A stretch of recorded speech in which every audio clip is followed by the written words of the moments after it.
folks, this is Dave Cricks, broadcasting to you from Leigh-on-Sea in the southeast of England. I'm a bit of a creative type, a music coach, mainly for acoustic guitarists and singer-songwriters at Rhythm Shack. I released my first album in 2020. I also paint a bit and like getting outdoors. So you're listening to the Satisfy My Soul interview series from Soul Shack, where we hunker down, dig in and talk about what lights our candles, floats our boats, and generally makes life worthwhile. So grab yourself a cuppa and let's see if today's discussion can help satisfy your soul. May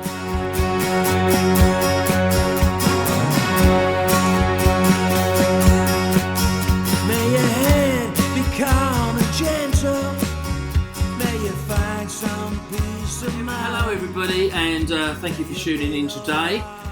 Today I'm talking to Katherine Leamy, who I met when we were both doing a course about how to make courses, but we won't go into that in huge detail right now. I'm going to pass you straight over to Katherine, who's going to introduce herself. First of all, though, before we do that, Katherine, how are you today? I'm very well, thank you, Dave. Good, good. And I should point out as well that it's a different time of day for you because you're down in New Zealand, aren't you? Yeah, exactly. So it's coffee time for me. Oh, lovely. Yeah, that sounds good. I could do one of those myself, actually. So, Katherine, just give us a little bit of an intro. Just tell us a little bit about yourself. So I am in my mid-50s. I am a nurse in New Zealand and stuck here at the moment. I'm a traveller, I travel around the world and when I can, but not at the moment. And I do Tai Chi as one of my relaxation and grounding things. So at the moment I'm just sort of at home mostly, but we in New Zealand, because of our containment of the virus, we are able to get out and about, and the Kiwis are out and about enjoying the New Zealand tourism. Oh, and what time of year is it over there? It's coming up the end of summer. In fact, we had a foggy morning this morning, which is really, a little bit unseasonal. Is it? So you've been enjoying really good weather? Oh, it's been beautiful. We're in the UK, we're really envious of that because we've had probably one of the greyest winters I can remember. It's been rain and grey for literally about 4 months, actually. We've had very little sunshine, actually, which we could really do with. Now, you mentioned Tai Chi. I think Tai Chi is what we're talking about today. That's what satisfies your soul. Totally. Is that right? So, Tai Chi, I did a bit of Tai Chi some years ago. And to me, Tai Chi is a moving meditation. And if I remember rightly, it was based on, there's different forms, but it was based on self-defense. Perhaps you can elaborate a little bit. That's all I can remember of it. Can you tell us a bit more about that? So it's based on martial arts, basically, and a lot of the movements are really slowed down martial arts movements. So often there's I'm a student of Tai Chi. I'm definitely wouldn't say I'm an expert at it, but you will pull your arm back slowly and then push it forward slowly in a very similar but very slowed down movement of a martial art movement. So it is a martial art. Yeah, that's what just I thought. Slow one. Yeah, well, I guess if you practice these things slowly, then you're getting muscle memory that will potentially could be used fast as well, couldn't it? So. Oh. Yeah. I don't know. I don't know how fast I'd move. In theory. in theory. What do you think about this idea that it's a moving meditation? Does that sound about right to you? Well, it does, and actually that's what really attracts me to it. Is I've tried yoga and I don't enjoy it. I find it you're sort of standing around, or there's no movement. I shouldn't say there's no movement, but there's holding of positions. I just find that really quite boring. Whereas Tai Chi is a bit like, the movement is like dance, so it's a really slow dance. And there are some movements so there's Tai Chi and there's Qigong, and Qigong is sort of, what I call the warm-up movements, and they're repeated over and over. And as you repeat them, you become quite trance-like because you're focusing on your breathing. So each movement, there might be an outward movement that's an inward an inward breath, and then the next movement is the outward breath. So everything's slowed down to the time of breathing. So, Right. you can have one movement could be, 6 to 8 seconds, and another movement is 4 seconds or whatever your pace is. But it's just, it's moving, and it is quite, the Tai Chi forms. The Qigong is sort of what I call the warm-up exercises. And then the Tai Chi is where you do actual forms. So it's like a choreography that you do of Tai Chi movements, and that becomes like a dance to me. How I feel it. And you talk about muscle memory. Like, if you think about sometimes with the Tai Chi forms, that I generally do 8, 16, and 24. And they're 24 forms. And sometimes if you try and think what the next movement is, if you think you've lost it, you've got to listen. Your body knows it. Your body knows, I guess, like with you with playing the guitar. If you think too hard sometimes, if you just, your fingers remember the notes, don't they, or the chords. Yeah. Whereas, and I think the same with Tai Chi, when you're doing the forms, if you just go into a bit of just sort of disassociate a bit with what you're doing, your body actually remembers what to do. Yeah, I think it's, from what I remember, it's, I had to give up, unfortunately, because my knee didn't like the squats. When you're leaning back onto your one knee and then you move forward and your knee move back onto the other knee. I think my left knee went, no, I don't think so. So I had to stop for a while. But yeah, there's a few things that you mentioned there. One, I think the mindfulness that's involved is quite incredible, really. I think there's, you mentioned 8, 16 and 24? Is the number of moves, isn't it, that you're doing or something? Yes. The number of moves. Yeah. And there's different styles of Tai Chi. So I do Yang style, Y-A-N-G, and that's quite slow, whereas there's Chen style, and Chen style's got sort of punches and kicks and stomping on the floor. It's sort of got some snappier movements in it. But my teacher teaches Yang style, so that's the one I know. Yep. Yeah, I've around here we haven't had the opportunity to try different styles there. I can't remember which one it was that we did, but yeah, the other thing I was going to mention was that you mentioned that let's just say you've got 24 moves or something like that. I mean, just to clarify, that's not 1, 2, 3, is it? That's kind of a section, and if you did that 24 moves, if I remember rightly, that's going to take you, what do you say, maybe 20 minutes? No, I think the 24 would probably take me about 5 minutes. Oh, okay. But I think about maybe five minutes. If I do it slower, it'd be maybe 7 minutes. So maybe I was doing a slightly different style, but it's a lot to remember, isn't it? It is. So you learn it very, very slowly. You learn one form at a time. In fact, I went to a Tai Chi school in China, and I was going to learn Chen 18, which is a different style that I hadn't learned. Oh no, it wasn't. No, sorry. He was teaching me Yang 24, trying to polish it up a bit, and so I thought, he said to me at the start of the course, he said, what would you like to learn? And I said, I'd like to learn this, this, this, and this. He said, no, you're only here for a week, you're going to learn one of them, and you probably won't get through that. Oh, right. And I went, that's ridiculous, I know most of it. But they really fine-tuned my moves, and basically on day one, I'd done the opening move, and that was it. But really? They wanted to get it really perfect, and doing really well.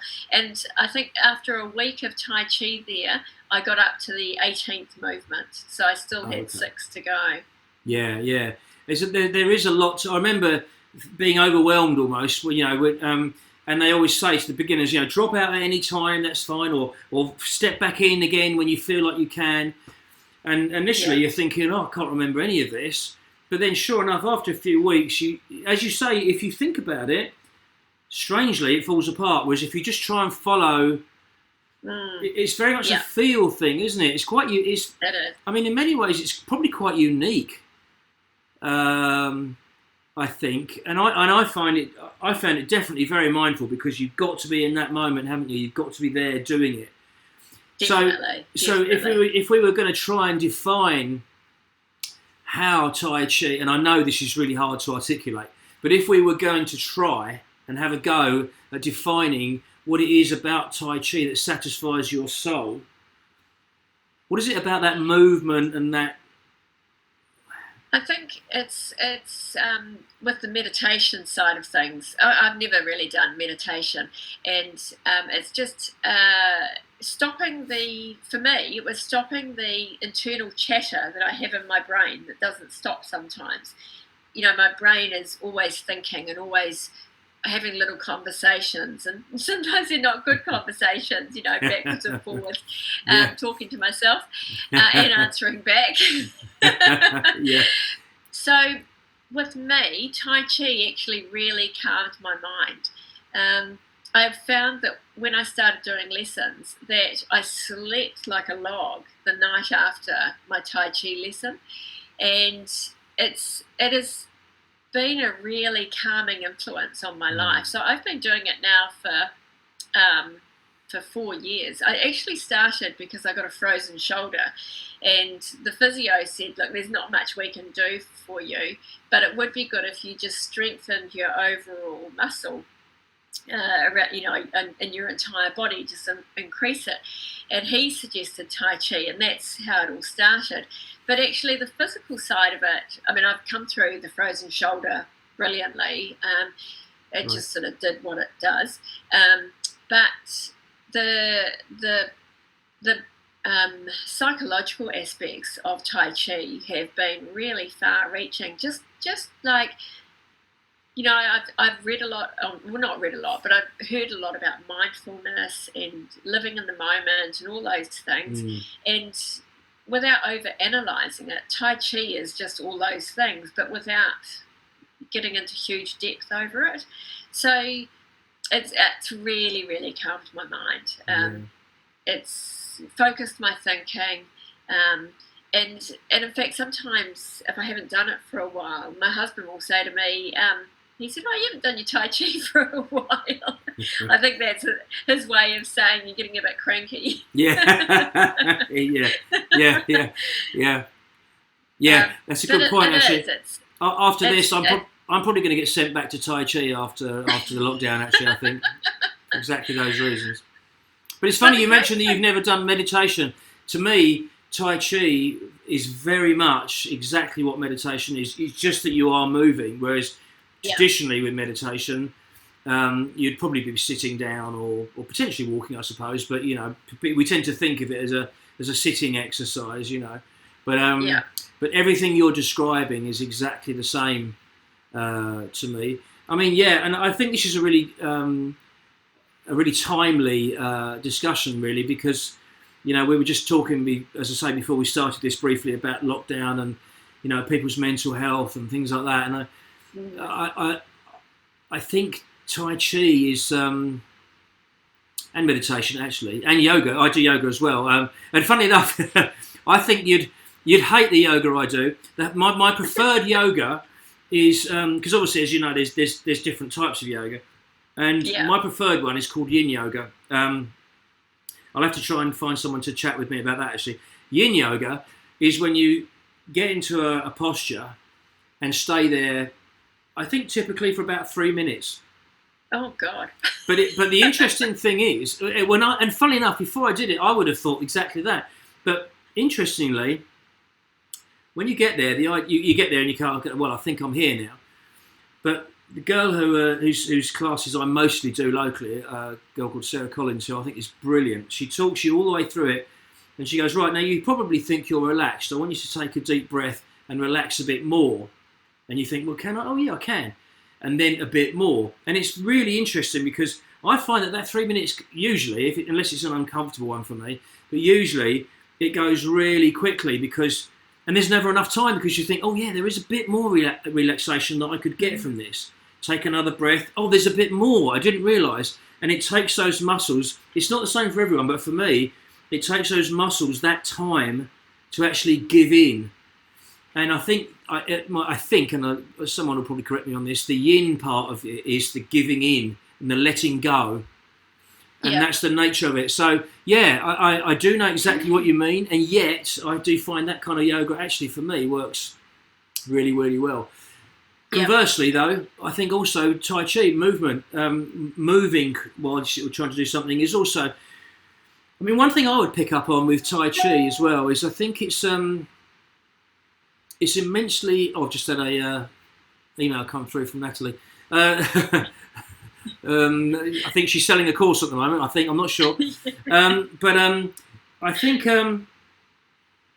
it's incredibly graceful, isn't it, Tai Chi? It's the kind of thing you see in the movies when everything's gliding and very slow, and a solo up on a mountain top with the sun rising or setting or something like that. And it is a very beautiful. It's an art form, isn't it? Oh, it is. It's very, very graceful. So it's actually relaxing just watching it. Exactly. Yeah, you don't even have to do it. Just the notion of it sells itself, doesn't it? Really. I mean, exactly. Obviously, the next question I was going to ask is, how could other people? Do we think it would work for other people? I think I can answer that myself, in as much as there's no one really who can't benefit. I don't think, from Tai Chi. Certainly, the group I went to, there was quite a few elderly people there. It was actually quite mixed, but I'm used to other, because I've done karate and boxing and kung fu and various different things. So comparatively speaking, there was a higher proportion of elderly people there, and I thought it was brilliant, because I saw a kind of glimpse into the future, and I thought, oh, okay, perhaps I could still be doing this when I might not be able to be, doing kung fu or something like that, So it's open to all ages, isn't it? It's something that everyone can take up. I think people think that it's for old people, but in particular, it is really good for them. It's great for their balance, but it's great for anyone's balance, for muscle strengthening, because you're holding really slow poses for quite a long time. So your arms are above your heart, for quite a part of it, and so your heart's going, and you, and you are doing it's slow strengthening, I guess. But it is something that anyone can do, and it's accessible to anyone. I think in lockdown, when we were in lockdown in New Zealand, I was looking at YouTube videos, because of course we couldn't go to our normal class, and there are fantastic YouTube tutorials on learning Tai Chi. And in fact, the school that I went to in southeast China, he has started up online classes to help his students from around the world that normally come to his village and do Tai Chi.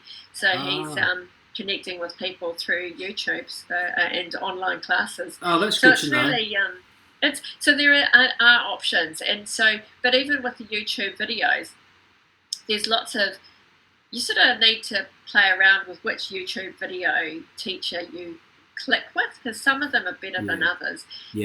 Some of them give slowed down versions, some give better descriptions. But it's definitely accessible through YouTube, and all you need is some loose fitting clothing. It's perfectly good in your pajamas.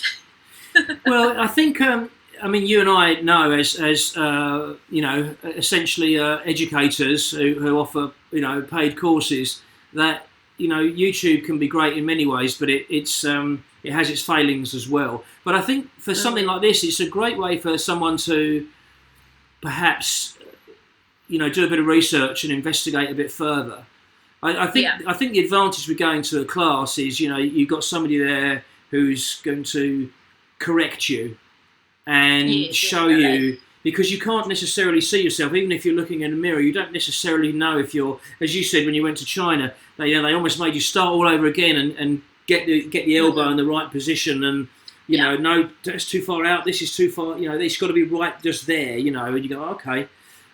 You don't get that, of course, with YouTube, but it's a great way to get started, I guess, isn't it? And see if you can develop an Yeah. appetite for it. Definitely. But even classes aren't expensive, are they? I mean, mostly the classes are quite affordable, I think, in most places. Yeah, I'm not sure what. I mean, I pay 10 New Zealand dollars for our class, which is probably quite cheap, really. That's about £5. Right, But yeah. it's just I really like the group sessions. I think one thing with doing regular exercise with a group is that you start a community, and when you don't go, people say, "Oh, we haven't seen you for a few weeks," and so you get this thing that you have to be there, not just because you should be there, but because you need to be there for your community. Yeah. Because the woman that I do it with, there's only about 6 or 7 regulars, and so if I'm not there, that's It's noticed. You're missed. Yeah. yeah, exactly. Yeah. It's not like a big class of 30 kind of thing. But you see, that's a good thing, isn't it? Because when you do it with people, and I think there's going to be a much bigger demand for doing things with people as we start to see the end of this pandemic, or at least the worst of it. I think going and doing things with people is going to become far more important to us. And although it's great that you can do things safely in your own home and with YouTube and things like that, I think getting out and doing stuff in a class with people gives you accountability, as well as the tuition and everything else, and the community thing. It gives you some accountability. As you say, you kind of want to show up, whereas when you're at home, you might forget, and or you might just miss it out, or you might then miss it out for 2 or 3 weeks or more. You know. Yeah. So. Actually, interestingly, a bit off subject, you mentioned about how we're going to feel much more wanting to connect after lockdown. In New Zealand, because we can pretty much go around quite freely and do as we wish, I think people are doing a lot more than they normally would, because we can. And we know that there's so many other parts of the world that can't do things. And, I think prior to all of this, if there was something on in town, I would have gone, if I go, I go. If I don't, I don't. Yeah. But now I sort of feel this obligation that I should go because I can. And I'm fortunate enough to be in that position that we can go. And so it's a bit like a bit of a kick up the arse to say, come on, get out and do it. You can do it. So it's going to be there really are other people that can't. It's going to be exactly that. I think it's going to be really interesting, to see, how this, how exactly. I think we're going to see a lot of that here as well. People are going to want to get out and make a point of getting out, and maybe that will fade away after a while. But I think for a few months, probably there's going to be definitely, certainly this summer, I suspect, if we're allowed out, I think we'll be going out. Yeah. And, I mean, we've been out of lockdown now in New Zealand for probably 8 or 9 months, so living quite freely, and I still get quite emotional when I'm at things like music theatre or a show. I feel I always think about, because I'm connected with people who travel around the world. I know what they're going through at the moment. I can see what they're going through, and so I do get quite emotional when I'm at these events, thinking how lucky we are that we can do it. So I think it will last a bit longer than that feeling of that reboot that I guess we get from lockdown. I think we'll have quite a lot of reverberations for quite a long time. It's this new normal that we're all talking about, isn't it? How's it going to be, and how has it affected us, and how will it affect us long term? With people working from home and all these kinds of things. And of course, I wouldn't have started Soul Shack and these interviews, if I hadn't felt personally I wanted to connect with some more people and talk about positive things and find out what other people are doing and see if I want to try it. And sure enough, after I was talking to Sally last week about the chill swimming, I felt kind of obliged to go and swim in the sea. I haven't been in again since, I should add, but I will do. And interestingly enough, that's because we had a really cold spell. We had a lot of snow and ice, and I just it didn't appeal to me. But interestingly, I think I will because I used to swim quite a lot, but mostly in the summer. I think that will get extended perhaps a little bit more into spring and autumn, but maybe not so much in the winter. But time will tell, and who knows? Maybe if my knee will allow it, I might try and get back into some Tai Chi. And of course, that's the point of these discussions: is finding what other people do and seeing if you want to do it yourself. So I'm hoping maybe someone will listen to this and go, "Oh, I need to find out more about Tai Chi and have a go at that." Do you do it when you travel as well? Because it's kind of, I guess you only need a bit of space, don't you? Really? Yeah, you don't. Yeah, you certainly don't need. You don't need to carry any extra sport equipment for it or any special gear. When I first went, when I first went travelling, I went on a solo trip by myself. I left my husband and 2 teenagers at home and abandoned them for 4 weeks and went to Croatia. Did you tell them you were going, or did you just go? Yeah. Oh no, they knew I was going. I'm not quite sure they believed I was going. But at least you told them, so that's up to them, isn't it? And but I went. I just needed some time to myself, and I certainly got that.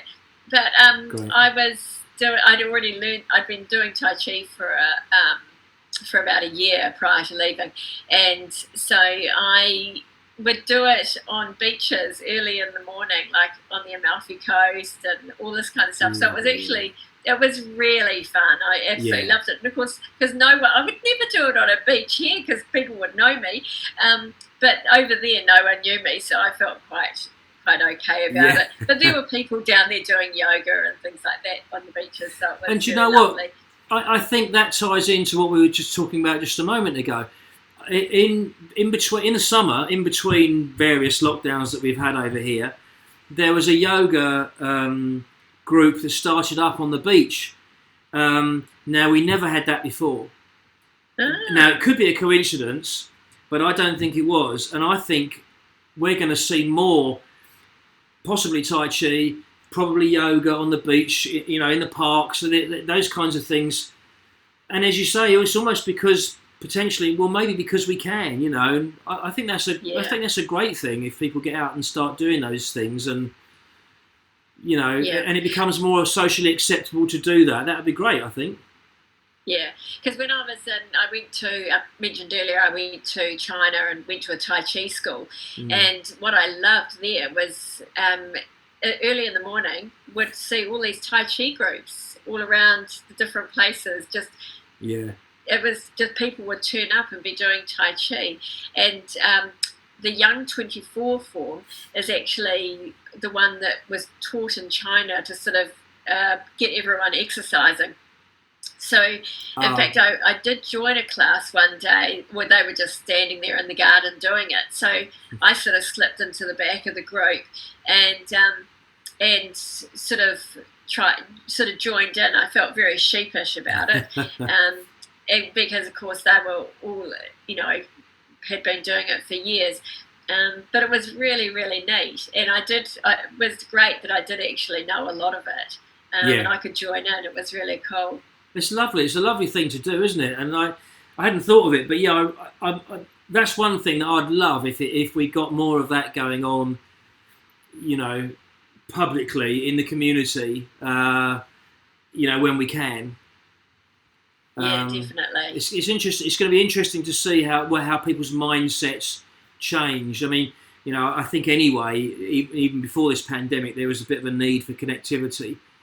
Too much social media and not enough actually going out and seeing people. And in the UK, unfortunately, especially for men, one of the only options we've got, it seems, is either sport or drinking. Whereas perhaps on the continent, maybe men go out and play bowls or dominoes or something like that and drink coffee instead. And the cultural differences, and it's going to be interesting, I think, to see, how that changes and if it changes. I hope it does, but yeah, exactly. I mean, one of the things with Tai Chi is it's a really non-threatening kind of form of exercise. Like, you don't have to jump up and down and do squats and do all this sort of boot camp kind of stuff. It's very unintimidating, and I think it's a really it's a good thing to start off with. But one of the things that we've noticed over here is that some people, when they were in lockdown, got a bit used to being by themselves and sort of got a bit nervous about going outside. Yeah. And Tai Chi is actually a really easy thing to invite people to and suggest. And it just, because it's so non-confronting, it's not easy. It's more that it's just not, it's not like a boot camp where you go, oh my God, I won't be able to keep up. It's nothing like that at It's all. very gentle, isn't it? It's slow and gentle, really and gentle. as you say, that makes it very non-threatening, doesn't it? I think. Yeah, exactly. And so it's just a really lovely thing. And if you can invite someone who you think may be struggling with getting back out, reintegrating back outside, it may be the kind of thing that is actually, they've got some space around them, they're connecting with people. It might be the thing that gets them back out. That's a really good point, actually.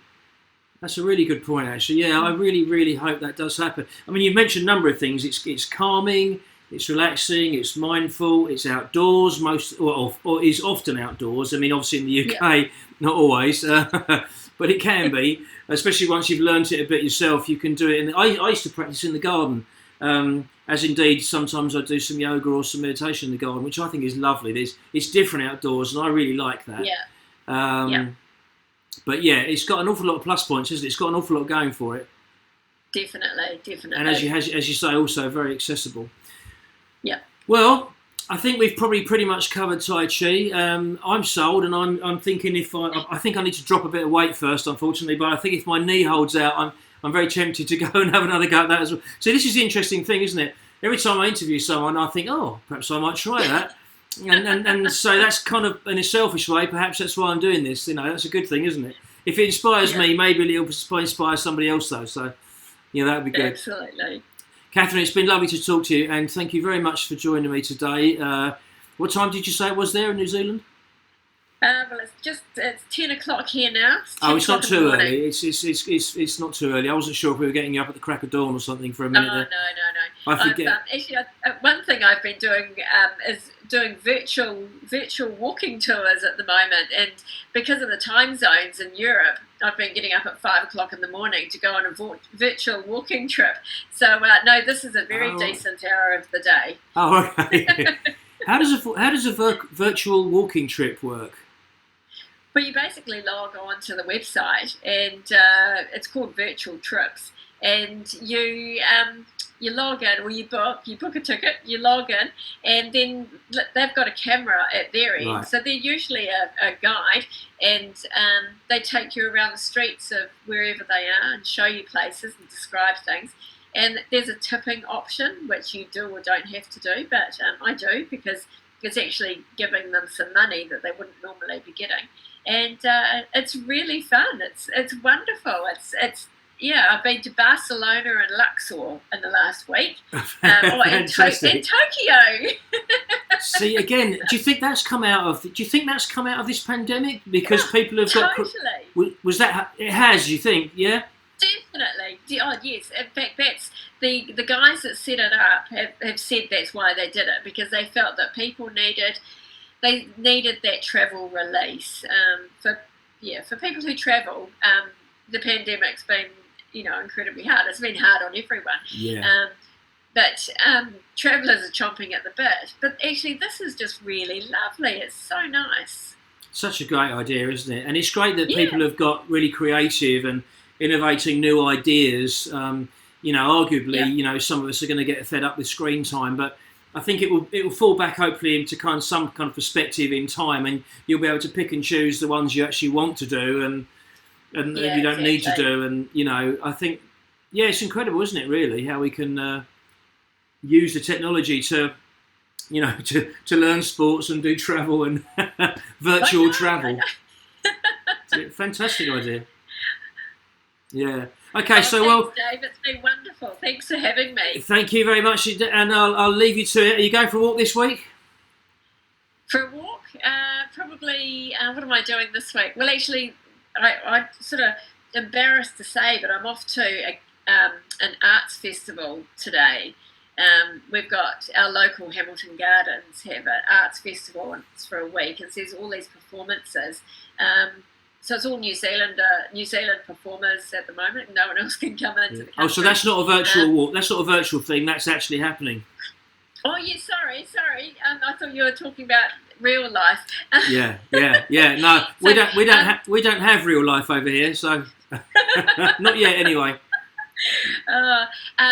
So I'm looking at going to Luxor, back to Luxor to see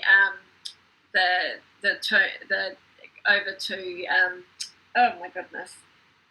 There's two big areas that she walks between, and I'm looking forward to going there. Oh, yeah. Okay. Oh, fantastic. Well, I hope you have a lovely. So, just so I can probably completely understand this, they're holding a camera and they're walking around there. So, are you sitting down, or do you actually go for a walk while you're watching it?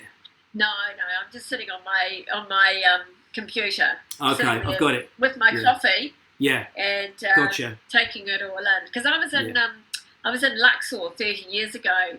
So seeing this, I went to the night markets the other morning, and it was just, it just took me back. It was just incredible. Oh, fantastic. Well, enjoy. I hope you enjoy the next part of it as well.